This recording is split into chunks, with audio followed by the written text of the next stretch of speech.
जी, अस्सलाम वालेकुम all students. उम्मीद है आप सब अच्छे से होंगे और अपनी एग्ज़ाम्स की तैयारी बहुत अच्छे से कर रहे होंगे। बेटा आज की वीडियो फ़िज़िक्स क्लास 9 के स्टूडेंट्स के लिए बहुत इम्पोर्टेंट है कि जैसा कि मैंने आप लोगों से फ़िज़िक्स क्लास 9 का गेस्ट पेपर प्रिपरेशन पेपर भी शेयर करा था। तो आज की वीडियो में मैं आप लोगों से प्रैक्टिकल सेंटर का जो कॉम्प्रिहेंसिव पेपर था उसके सॉल्यूशन शेयर करूंगा। उसके हम एमसीक्यूज को डिस्कशन करेंगे, देन हम न्यूमेरिकल्स का डिस्कशन करेंगे, उसके साथ साथ हम थ्योरी का भी डिस्कशन करेंगे। ठीक है, जल्दी से हम स्टार्ट करते हैं। अच्छा बेटा, आप लोगों के पास पेपर पैटर्न के हवाले से मैं बताता चलूँ तो आप लोगों के पास 3 सेक्शंस होते हैं, section A, B and C. Section A में बेटा 12 एमसीक्यूज होते हैं। सबसे पहले बेटा हम उनको सॉल्व करते हैं। बेटा हमारे पास सबसे पहला जो एमसीक्यूज है, अगर हम देखें तो हमारे पास वो गिवन है कि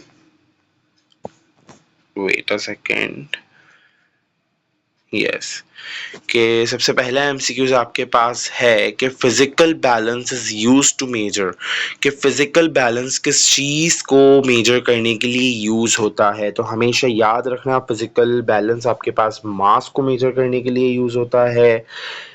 सेकंड एमसीक्यूज है कि if a force of 6 Newton displaces an object 3 meter in the direction of the force।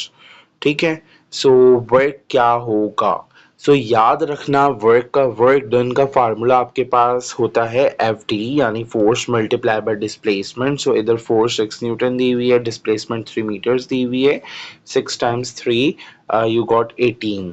ठीक है, और वर्क डन का जो यूनिट होता है वो होता है जूल्स, यानी 18 joules is your correct answer. ठीक है जी। अ, अब बेटा हम अपना थर्ड एमसीक्यू सॉल्व करते हैं। बेटा थर्ड एमसीक्यूज में बोल रहे हैं मैक्सिमम स्टैटिक फ्रिक्शन। ठीक है, तो हमेशा याद रखना, मैक्सिमम स्टैटिक फ्रिक्शन की बात आ जाए तो ये लिमिटिंग फ्रिक्शन होती है। इसके साथ साथ फोर्थ एमसीक्यूज है number of significant figure in 1004।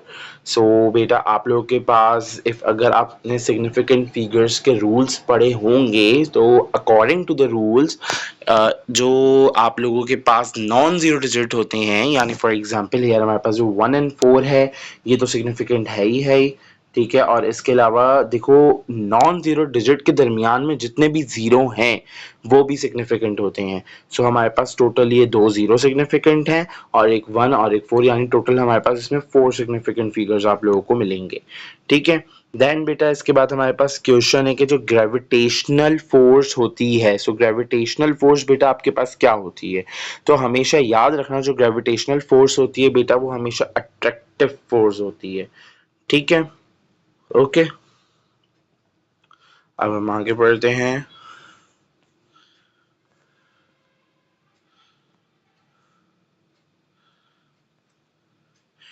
बेटा अब आपके पास एमसीक्यूज नंबर 6 है जिसमें पूछ रहे हैं कि मोशन ऑफ पेंडुलम क्या होता है। अब अगर आप लोग के पास पेंडुलम क्लॉक है आप देखोगे जो पेंडुलम की मोशन होती है वो backward forward, forward backward, to and fro, to and fro, to and fro हो रही होती है। हमेशा याद रखना ऐसी कोई भी मोशन हो वो हमेशा वाइब्रेटरी मोशन होता है। ठीक है, देन एमसीक्यूज नंबर 7 है कि स्टेबिलिटी ऑफ रेसिंग कार कैसे इंक्रीज होगी। ठीक है, कि किसी भी रेसिंग कार की स्टेबिलिटी कैसे इंक्रीज होगी। उसके लिए याद रखिएगा कि इफ अगर उसका सेंटर ऑफ ग्रेविटी, ठीक है, lowering its centre of gravity. ठीक है, ये वाली बात याद रखिएगा। देन बेटा हमारे पास है एमसीक्यूज नंबर 8 जिसमें पूछा है the material with most elasticity, कि ऐसा कौन सा मटेरियल है जिसकी इलास्टिसिटी सबसे ज्यादा है। तो बेटा सबसे पहले नंबर पे तो आपके पास स्टील आता है। एल्यूमिनियम की डेंसिटी के बारे में पूछा जा रहा है कि एल्यूमिनियम की डेंसिटी की क्या वैल्यू है, तो वो 2.70 है। अच्छा भाई, if a gas is heated in a sealed cylinder then क्या होगा? तो यकीनन प्रेशर इंक्रीज होगा, टेम्परेचर इंक्रीज होगा, काइनेटिक एनर्जी इंक्रीज होगी। सो हम अब इनके ऑप्शंस देख लेते हैं। तो पहला ऑप्शन आपके पास pressure inside the cylinder increases, ये भी है। Temperature of the gas increases, ये भी हो सकता है। Average kinetic energy of particle increases, तो बेटा ये भी ऑप्शन हो सकता है। सो इट मीन्स आपके पास ऑल ऑफ दीज। ओके, अब आपके पास एमसीक्यूज नंबर 11 एंड 12 है। सो बेटा पूछ रही हैं कि 1 litre equal to, so 1 litre हमेशा याद रखना 1000 सेंटीमीटर क्यूब के इक्वल होता है। और आपके पास 12 एमसीक्यूज है। The amount of heat needed to convert a substance from liquid to gas. ठीक है, तो इसके लिए बेटा आप लोग के पास ऑप्शंस दिए हुए हैं। लेटेंट हीट ऑफ वेपराइजेशन, ठीक है, latent heat of fusion, heat of sun and specific heat capacity. So बात हो रही है लिक्विड टू गैस। सो उसके लिए बेटा आप लोग के पास लेटेंट हीट वेपराइजेशन होगा।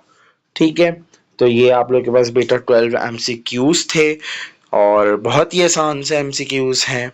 सो बुक को रीड अच्छे से करो, बुक की समरी को अच्छे से रीड करा करो, बुक के एमसीक्यूज को रीड अच्छे से करा करो और थ्योरी के ऊपर ध्यान दो। सो एमसीक्यूज में फिर आप लोगों को कोई मसला नहीं होगा। बहुत ही आसान से एमसीक्यूज आते हैं, एग्जाम्स में भी इसी तरीके के एमसीक्यूज आते हैं। ठीक है,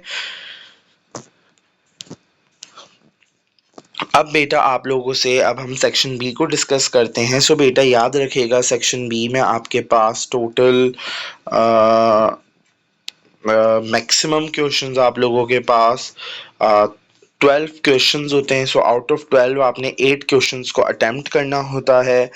सो अब देखो इसकी जितनी इसमें जितनी भी थ्योरी है, ठीक है, तो जितनी भी थ्योरी है वो आप लोगों ने बुक से प्रिपेयर करनी है। तो मैं आप लोगों से बेटा न्यूमेरिकल्स डिस्कस करूंगा।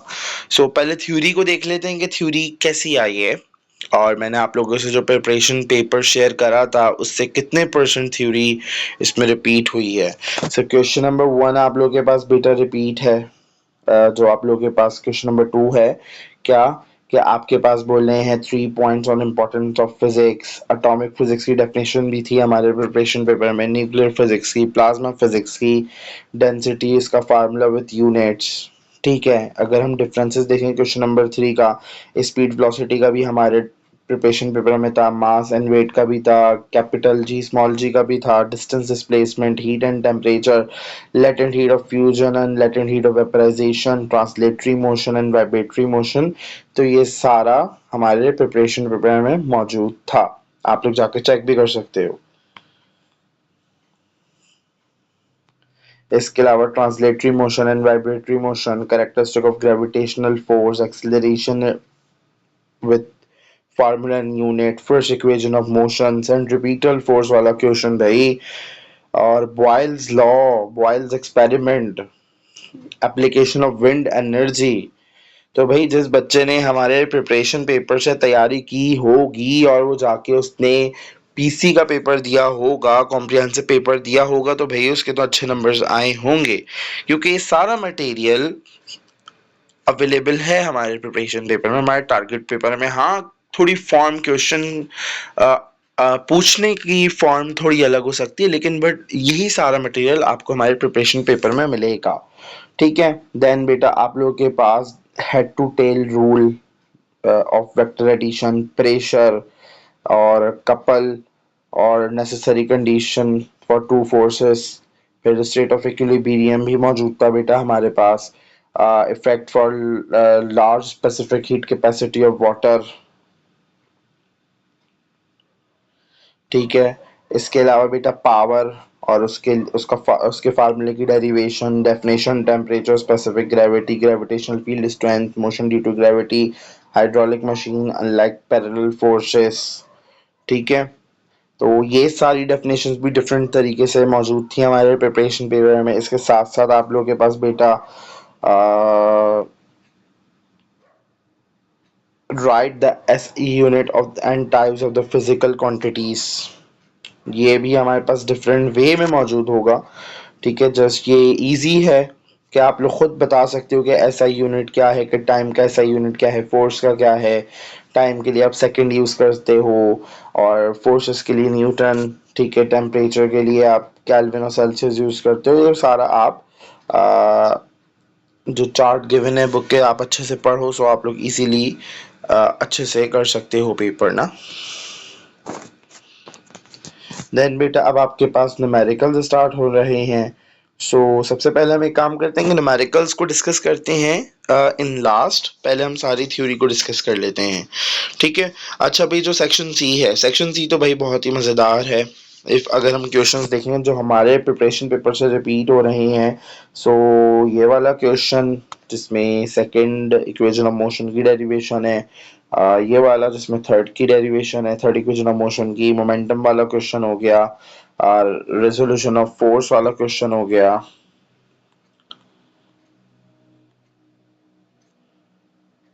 या और रेजोल्यूशन ऑफ वेक्टर वाला क्वेश्चन हो गया, और आप लोगों के पास पास्कल लॉ वाला क्वेश्चन हो गया, एनर्जी वाला क्वेश्चन हो गया, friction and coefficient of friction वाला क्वेश्चन हो गया, इसके साथ साथ काइनेटिक एनर्जी वाला क्वेश्चन हो गया, और Newton law of gravitational constant वाला हो गया, सॉरी यूनिवर्सल ग्रेविटेशन वाला हो गया। बाकी न्यूटन लॉ ऑफ ग्रेविटेशन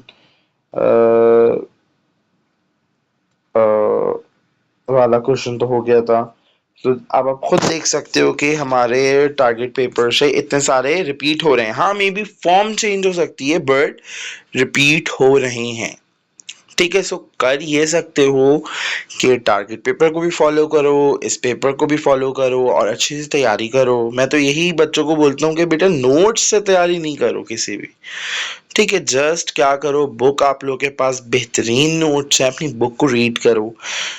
कोई सा भी क्वेश्चन है, चाहे वो हमारे टारगेट पेपर में हो, चाहे वो किसी भी कोचिंग के कॉम्प्रिहेंसिव पेपर में हो, चाहे वो किसी भी कोचिंग के गेस्ट पेपर में हो, तो उस क्वेश्चन की तैयारी, उस थ्योरी की तैयारी बेटा आप लोग अपने अपनी बुक से करो, ठीक है। अपनी बुक में मार्किंग करो, अपनी बुक में स्टिकी नोट्स की मदद से नोट्स बनाओ, जो चीज़ें टॉपिक्स बड़े हैं उन पे पेपर्स पेस्ट करो, अच्छे से एक बुक को अपना फॉलो करो, ठीक है। नोट्स को फॉलो ना करो, ठीक है, क्योंकि पेपर जो भी बनता है वो आपकी बुक से बनता है, ठीक है। पेपर बनाने वाला एग्जामिनर किसी भी नोट्स को प्रिफर नहीं करता या वो फॉलो नहीं करता, वो आपकी बुक को फॉलो करता है। तो आई विल सजेस्ट कि अपनी बुक से रीडिंग करो, अपनी बुक की डेफिनेशन याद करो, वहाँ से थ्योरी याद करो, जिन वेज में न्यूमेरिकल्स एग्जाम्पल में हुए हुए हैं उन्हीं वे से टेक्स्ट बुक के न्यूमेरिकल सॉल्व करो, तो इसी तरीके से अच्छी तैयारी होती है। और मेरा तो पढ़ाने का स्टाइल भी यही है कि सबसे पहले मैं न्यूमेरिकल्स हो जाए, मैं उनकी बेस ही ऐसे बनाता हूँ जैसे टेक्स्ट बुक में एग्जाम्पल्स दी हुई हैं, बच्चे की बेस बना के देन फिर मैं टेक्स्ट बुक के न्यूमेरिकल सॉल्व कराता हूँ, तो बच्चों को काफ़ी ईजी लगता है। मैथ्स में भी मैं यही करता हूँ कि एग्जाम्पल सॉल्व करा के देन फिर बच्चों को एक्सरसाइज के सवालात कराना, ठीक है। अब हम अपने न्यूमेरिकल्स को डिस्कस अपना न्यूमेरिकल का डिस्कशन करते हैं। अच्छा जी, ये अब हमारे पास न्यूमेरिकल्स ओपन हो रहे हैं। सो अच्छे से देखो, समझो न्यूमेरिकल्स को, कि पहला क्वेश्चन है कि बेटा what is the mass of a solid iron with a radius of 18 centimeter if the density of the iron is 7.8, ठीक है। ये उसका बेटा आप लोगों को सॉल्यूशन मिलेगा। सबसे पहले रेडियस आप लोगों के पास सेंटीमीटर में गिवन है, तो आप इसे मीटर में कन्वर्ट करोगे डिवाइड बाय 100 करा के। डेंसिटी ऑफ आयरन बॉल भी आपके पास सेंटीमीटर में गिवन है, ग्राम पर सेंटीमीटर क्यूब में गिवन है, इसको भी हम केजी पर मीटर क्यूब में कन्वर्ट करेंगे, ठीक है। कैसे कन्वर्ट करेंगे? By timesing it by 1000। Then हमें निकालना बेटा अपना मास है of iron ball and volume, ठीक है। वॉल्यूम के लिए बेटा फार्मूला हो जाएगा 4/3 pi r cube, and just put the value, pi की वैल्यू 3.14 होती है, रेडियस की वैल्यू मीटर्स में जो भी हमने कन्वर्ट की वो 0.18 है, and we got an answer for our volume. Then mass में क्या, आपके पास किसी भी चीज का मास इक्वल होता है डेंसिटी टाइम्स बाय वॉल्यूम, ठीक है। सो डेंसिटी की वैल्यू गिवन थी, जैसे हमने केजी पर मीटर क्यूब में कन्वर्ट करा था वो वाली वैल्यू आप पुट करेंगे, और वॉल्यूम जो अभी हमने कैलकुलेट करा। अब दिमाग में क्वेश्चन आना ये चाहिए कि सर हमने वॉल्यूम क्यों कैलकुलेट करा। सो बेटा याद रखो, जब आपने मास निकालना है, डेंसिटी की वैल्यू तो गिवन है, तो वॉल्यूम की वैल्यू आप खुद कैलकुलेट करके आप मास के फार्मूले में पुट करोगे और अपने मास की वैल्यू निकाल लोगे। यूनिट लगाना ना भूलिएगा, यूनिट का 1 नंबर लाजमी होता है।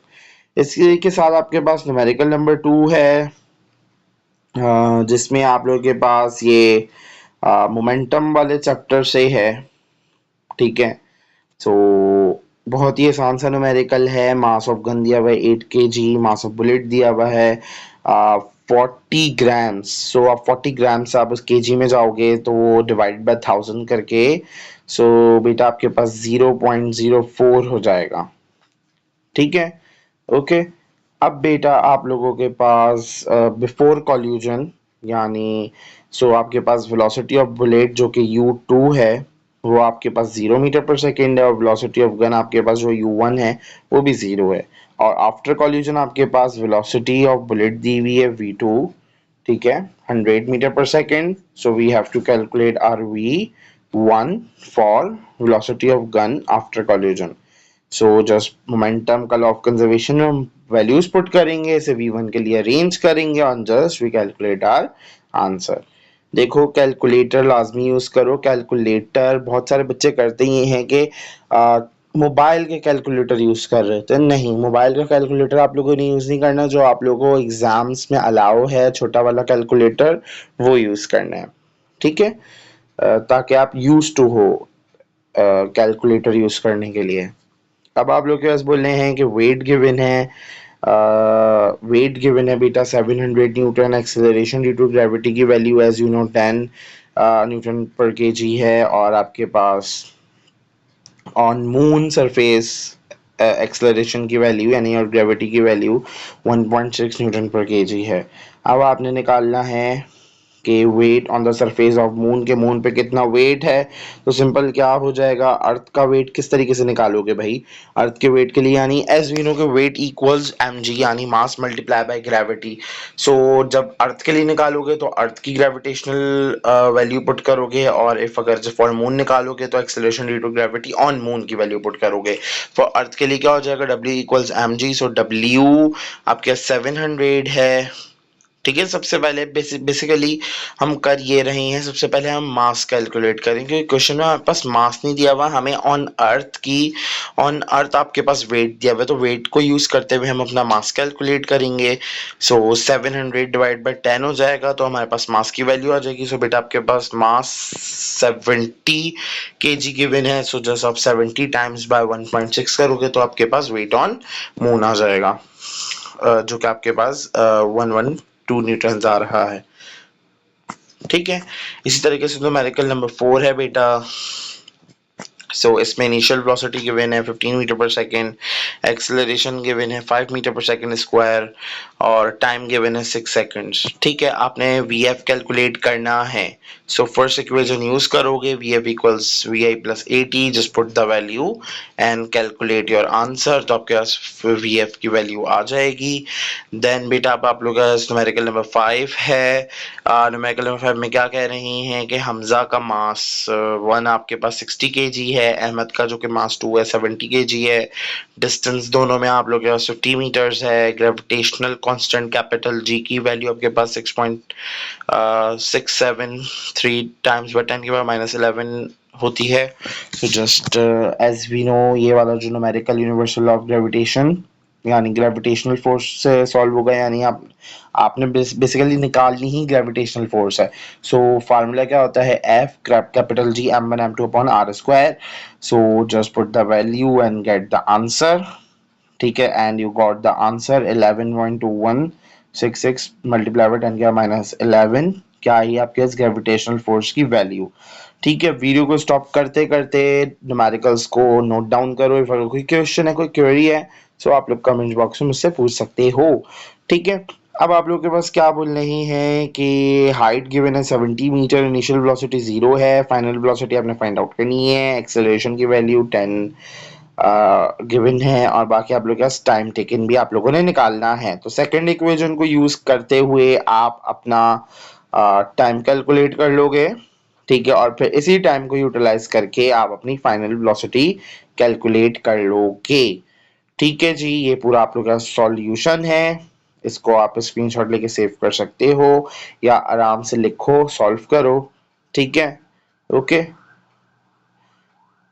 जो सिंप्लीफिकेशन होती है, सिंप्लीफिकेशन को अपना बेहतरीन बनाओ, फार्मूला को अरेंज करना आना चाहिए कि सेकंड इक्वेशन है, सेकंड इक्वेशन को टाइम के लिए अरेंज कैसे करा हुआ है, ठीक है, एंड देन पुट कैसे करनी है वैल्यूज और सॉल्व कैसे करनी है, ये जस्ट बाय प्रैक्टिस आता है। ठीक है, ओके।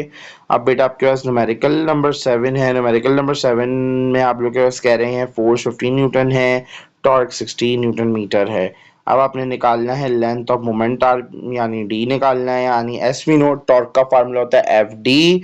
सो एफ की वैल्यू गिवन है, टॉर्क गिवन है, डी निकाल लेंगे, अरेंज करेंगे कि आपके पास जब आप अरेंज करेंगे फार्मूला डी के लिए तो डी का फार्मूला बनेगा torque upon force. So torque की value 60, force 15, 60 divide by 15, 4 answer आ गया, यानी आपके पास डी की वैल्यू 4 मीटर्स आ गई।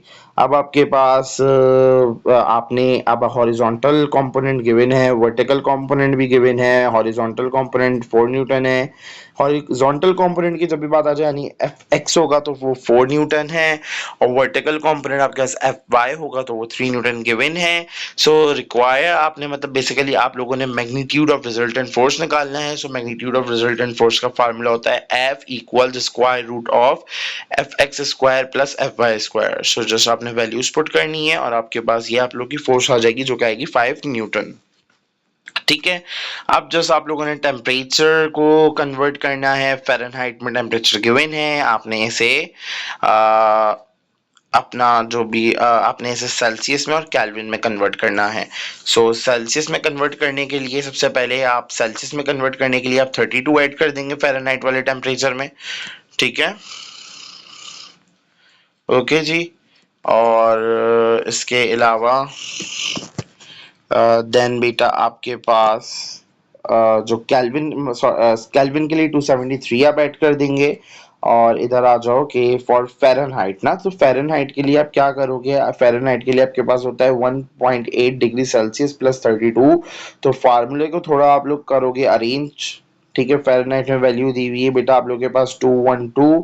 सो आप लोग जैसे अब इसे अरेंज करोगे तो आप लोग अपना इसे कन्वर्ट कर लोगे, आप लोगों के पास सेल्सियस में वैल्यू आ जाएगी और केल्विन में भी आ जाएगी। ठीक है, अब बेटा आप लोगों के पास पावर ऑफ आप लोगों ने वर्क कैलकुलेट करना है। टाइम की वैल्यू आप लोगों के पास गिवन है, वर्क आपके पास 900 जूल्स है, टाइम की वैल्यू आपके पास 1800 सेकेंड्स है। मिनट्स में गिवन थे तो हमने इसे सेकंड में कन्वर्ट करा। पावर का फार्मूला बेटा आप लोग के पास होता है work done upon time. So just put the value, work की वैल्यू पुट करो अपॉन टाइम करो और पावर आपके पास आ जाएगा। पावर का यूनिट हमेशा याद रखना वॉट होता है। ठीक है जी, तो अब ये सारे न्यूमेरिकल्स आप लोग सेव करते रहो। अब ये सारे आसान न्यूमेरिकल स्टार्ट हो रहे हैं। ये आप लोगों के पास प्रेशर एंड वॉल्यूम से रिलेटेड है, तो इन सारे न्यूमेरिकल्स को आप लोग सेव करते जाओ अपने पास और इन सब की अच्छे से प्रैक्टिस करते जाओ। ठीक है, ओके जी। अच्छा, इस पीडीएफ का लिंक मैं आप लोगों को दे दूंगा डिस्क्रिप्शन में, या अगर मैंने डिस्क्रिप्शन में नहीं दिया तो आप लोग चैट पे आके भी मुझसे ये लिंक ले सकते हो। ठीक है, तो ये सारी न्यूमेरिकल्स हैं। सो इनको सेव कर लो जल्दी से। ओके,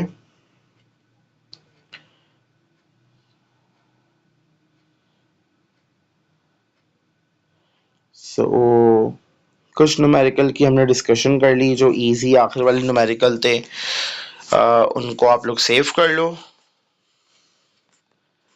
ठीक है,